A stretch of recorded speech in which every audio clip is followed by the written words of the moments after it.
Mister mafia পর্ব ৪ লেখিকা সুমাইয়া সাবিহা। বাবা বাবা বলে চিৎকার করতে করতে আফরান নিচে নামছে। সকাল প্রায় ৮টা কি ৮:৩০ বাজবে।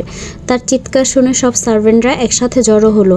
জাফর সাহেব, কি হয়েছে? এভাবে পাগলের মতো চেঁচামেচি করছিস কেন? আফরান রাগী কণ্ঠে বলল, আমার রুমে কে গিয়েছিল? জাফর, তোর রুমে কে যাবে? এ বাড়িতে কোনো সার্ভেন্ট তো তোর কথা ছাড়া ওই রুমে যায় না। আফরান দাঁতে দাঁত চেপে চারদিকে একবার তাকালো। মনে হলো কাউকে খুঁজছে। তারপর কোনো কথা না বলে সোজা উপরে চলে গেল। গিয়ে সোজা আরিয়ার রুমের দরজা ধাক্কা মেরে খুলে ভেতরে গেল। আরিয়া তখনও ঘুমে বিভোর ছিল, বিদায় এতক্ষণে চেঁচামেচি শুনতে পায়নি। জাফর সাহেব পেছন থেকে অনবরত ডাকতে ডাকতে উপর পর্যন্ত আসলেন। আফরান কোনো দিকে বিবেচনা না করে আরিয়ার দুবাহু ধরে নিচে দাঁড় করিয়ে দুগালে থাপ্পড় মারতে লাগলো। সবটা যেন আরিয়ার মাথার উপর দিয়ে গেল। কি হলো কিছুই বুঝতে পারল না বেচারি। জাফর সাহেব আরিয়াকে নিজের কাছে আগলে নিয়ে বললেন, পাগল হয়ে গেছিস আফরান? কি করছিস কি এসব? হ্যাঁ, মেয়েটাকে এভাবে ঘুম থেকে তুলে মারলি কেন?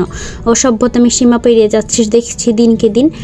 আফরান জাফর সাহেবের কথা শুনলেন না যেন, উল্টো আরিয়ারকে জাফর সাহেবের কাছ থেকে টেনে নিয়ে আরও একটা থাপড় বসালো গালে। টাল সামলাতে না পারে আরিয়া নিচে পড়ে গেল। সে তখনও বুঝে উঠতে পারছিল না হলোটা কি। আরিয়া ফুপিয়ে ফুপিয়ে কেঁদে উঠল। কিছু একটা বলতে চাইলো, তার আগেই আফরান তার দিকে ঝুঁকে বলল, আমার রুমে কেন গিয়েছিলি? হ্যাঁ, চুরি করতে গ্রাম থেকে এখানে এসেছিস? বল কেন গিয়েছিস? কি কি আনলি আমার রুম থেকে? বলে ফেল, না হলে কি হবে তোর? কোন আইডিয়া আছে? জাফর সাহেব, হচ্ছেটা কি আরিয়ান? মাত্রা ছাড়িয়ে যাচ্ছিস বলে দিচ্ছি। কি করেছে? হ্যাঁ, এভাবে মারছিস কেন? আফরান, তোমার আদরের মেয়েকে জিজ্ঞেস করো কি করেছে। চুরি করতে এসেছে বাড়িতে। জাফর, কি চুরি করছে ও? আরিয়া ফুপিয়ে ফুপিয়ে বলতে লাগলো, চাচা যান, আমি কিছুই চুরি করিনি, বিশ্বাস করো। আমি কেন চুরি করব? আর কিছু চুরি করব যে আমার ওনার জিনিস হাত নিতে হবে? বলো চাচা। আফরান, ন্যাকামো করার জায়গা পাও না? আরিয়া, বিশ্বাস করো ভাইয়া, আমি কিছুই চুরি করিনি। কথা শেষ হওয়ার আগেই আফরান আবারও থাপ্পড় বসালো। আরিয়ার সাদা গালটা টকটকে লাল হয়ে গিয়েছে। সঙ্গে সঙ্গে বলল, কে তোর ভাইয়া? তোর কোন মাস্তুতো ভাই লাগে আমি? তোর ওই মুখে ভাইয়া ডাকটা ঘেন্না লাগে আমার, জানিস? আরিয়া ফুপিয়ে কেঁদেই চলেছে। আফরান, বলতে পারবি যে তুই কাল থেকে আমার রুমে যাসনি? বল, স্বীকার করতে পারবি? আর চোর কি কখনো স্বীকার করে? আমি অকারণে জিজ্ঞেস করলাম? ছি। আরিয়া, আমি কালকে গিয়েছিলাম আপনার রুমে, কিন্তু আপনি তখন। কথা শেষ করার আগেই আফরান বসা জায়গা থেকে দাঁড়িয়ে জাফর সাহেবকে উদ্দেশ্য করে বলল, দেখলে বাবা, এবার কি বলবে তুমি? আর কিছু বলার আছে? থাকলে বলো শুনি। জাফর সাহেব কি বলবেন বুঝতে পারলেন না। আফরান আর কিছু না বলে সেখান থেকে চলে গেল। জাফর সাহেব আরিয়ারকে তুলে চোখের জল মুছতে দিয়ে মাথায় আদরে স্পর্শ এঁকে বললেন, বেশি ব্যথা পেয়েছিস মা? আফরানের রুমে কেন গিয়েছিলি? আরিয়া ফুপিয়ে ফুপিয়ে বলল, চাচা যান, আমি সত্যি বলছি, আমি চুরি করিনি। জাফর সাহেব, আমি জানি মা, তুই কেন চুরি করবি? নিজের ঘরে কি কেউ চুরি করে নাকি? আর শোন, তোর যা লাগবে আমাকে বলিস। এখন যা, গিয়ে ফ্রেশ হয়ে আয়, আর আজকে স্কুলে যাওয়া লাগবে না। আরিয়া কান্না থামিয়ে বলল, কেন চাচা? জাফর, আজকে তোকে নিয়ে মার্কেটে যাব, যা যা লাগবে সব নিয়ে আসিস। এখানে তো সব কিছুই গোছানো নেই, তাই না? আরিয়া মাথা নেড়ে সায় দিল। জাফর সাহেব, আর শোন, আজকে আমার এক বন্ধু ফ্যামিলি সহ এখানে আসবে, আর 2-1 দিন থাকবে। হ্যাঁ, সুন্দরভাবে সেজে গুজে থাকবে, আর বেয়াদবটার রুমে আর কখনোই যাবি না, ওকে? আমি এখন অফিসে যাচ্ছি, 2-3 ঘন্টা পরে কাজ শেষ হলে তোকে নিয়ে মার্কেটে বের হব, রেডি থাকিস। হ্যাঁ। আরিয়া চোখ মুছতে মুছতে বলল, ঠিক আছে। আজ আমি একটু বেশিই খুশি, কারণ আজকে নাকি চাচার ছোট ছেলে আসবে। বছর প্রায় 20-21 হবে। তিনি এ বাড়িতে থাকেন না, কারণ এ বাড়িতে নাকি তার দম বন্ধ হয়ে আসে। ফাঁকা বাড়ি অবশ্য এমন লাগার কথাই, কারণ আমি তো 3-4 দিন হলো আছি। তার মধ্যে আমার কেমন কেমন লাগছে, একা একা। আচ্ছা, উনি তো এক ছেলে মানুষ, থাকবেই বা কী করে? তার জন্য তার বাবার বন্ধুর বাড়িতে এসে থাকে। অবশ্য তার বাবার বন্ধুর ছেলেও নাকি তার ফ্রেন্ড। আচ্ছা, তারা নাকি আয়েশ ভাইকে নিজের ছেলের মতো মানুষ করেছে। আমি আছি বিধায় যা যেন ওই বাড়ির সবাইকে আমন্ত্রণ জানিয়েছে। যদি তাদের ফ্যামিলিতে কোনো মেয়ে থাকে আমার জন্য ভালো হবে, একটা ফ্রেন্ড তো পাবো অবশ্যই। কথা বলার জন্য হলো আমার একজন ফ্রেন্ড লাগবে। এখন বুঝতেছি চাচা কেন আমাকে এখানে নিয়ে এসেছে। উনিও তো এত বছর একাই ছিলেন। আমি চুলগুলো ছেড়ে দিয়ে একটা সাদা কালারের টপস পরেছি, হালকা মেকআপ করেছি, ঠোঁটে একটা পিঙ্ক কালারের লিপস্টিক দিয়েছি, তাও হালকা। সত্যি বলতে মেহমান আসবে বিধায় আমি সাজিনি।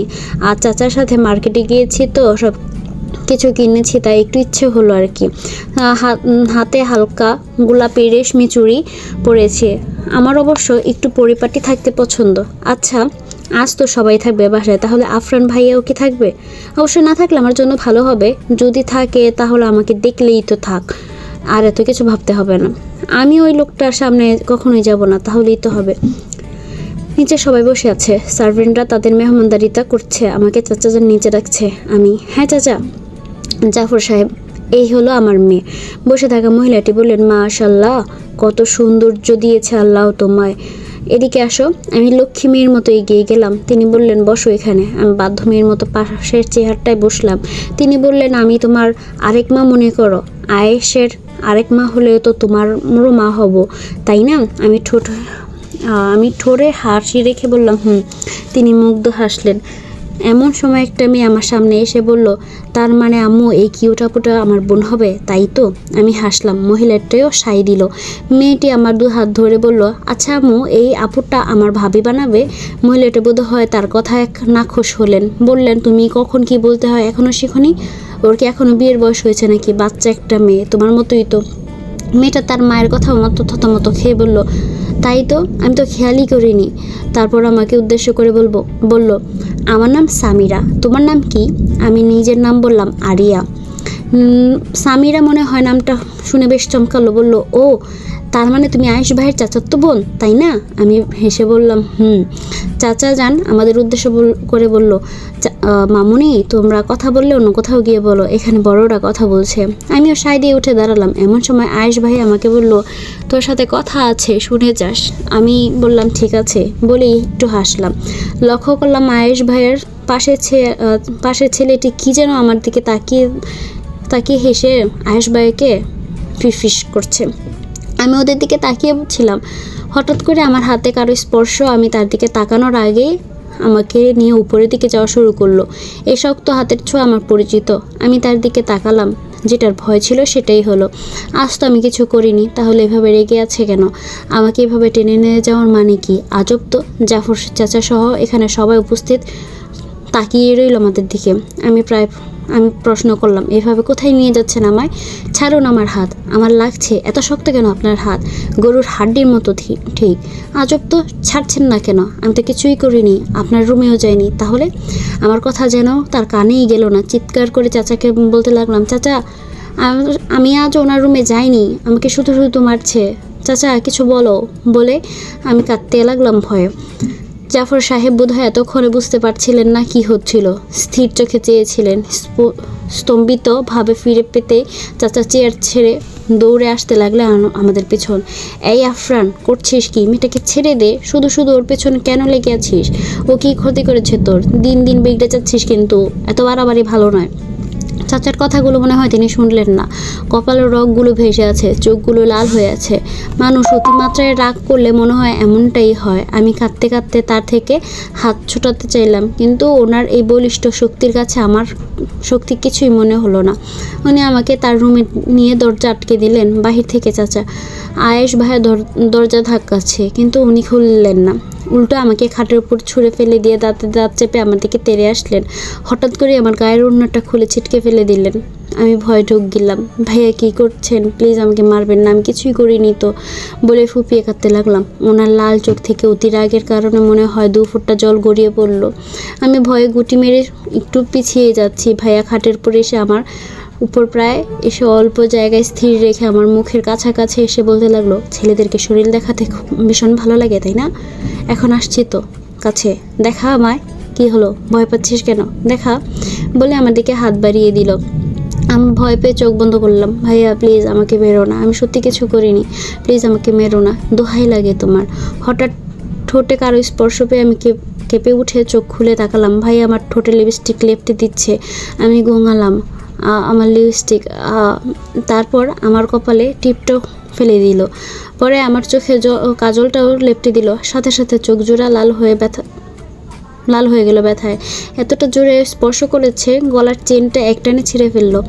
আমি হঠাৎ শব্দ বলে শব্দ করলাম। ব্যথার জায়গায় হাত দিয়ে দেখলাম গলার এক সাইডে কেটে হালকা রক্ত বের হয়েছে মনে হয়। পরপর আমার সব সাজ এলোমেলো করে দিলেন। আমি কষ্টে দুঃখে আরও জোরে জোরে কাঁদতে লাগলাম।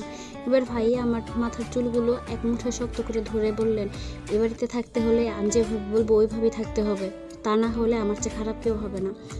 বলে আমার ডান হাতের মুঠোর চুড়িগুলো চাপ দিয়ে ভাঙলেন। আমি হাতের ব্যথায় অসহ্যের সীমার বাহিরে গিয়ে চোখ বন্ধ করে বাম হাতে ভাইয়ের শার্টের বোতাম দুটো খোলা ছিল, সেখানেই খুব জোরে খামচে ধরলাম, কিন্তু কোনো শব্দ করে আওয়াজ করলাম না। আমার মনে হলো আমি এখনই শেষ নিঃশ্বাস ত্যাগ করলাম, পরপারে পাড়ি জমাবো। ভাইয়া আমার হাত ছেড়ে দিলেন কখন তা বুঝে উঠতে পারলাম না। শুধু কয়েক মিনিট পর শান্ত হয়ে চোখ খুলে নিজেকে আবিষ্কার করলাম ভাইয়ের বুকে। ভাই আমাকে জড়িয়ে ধরে আছেন। তারপর